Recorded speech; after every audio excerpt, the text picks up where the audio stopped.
So what you'll do is you'll go to your Synology disk station that you have your address for. You'll type in your admin password and you'll jump into it so that you can jump in here, and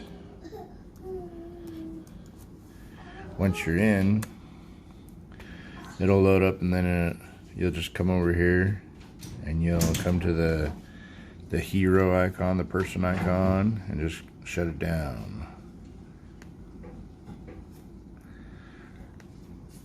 And once that's done, so once you have it powered off, then you can grab your Synology station. Mine are vertical, horizontal, but yours are vertical, I believe. Same thing, same type of deal. So you'll open it up, and then you'll just slide them out, and that's how you replace the hard drives in each one. Pretty easy. So your hard drive comes out, and then it just gets replaced on the tabs. So once you replace the hard drive by pulling out those tabs and sliding it in on each one, then you'll just slide it in the same way that you got it out, and then I'll show you how to rebuild the array from there.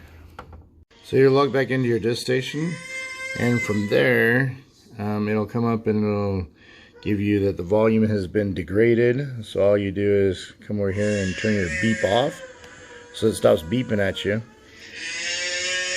And then you'll come and look at your hard drives, and it'll say, hey, this has been degraded.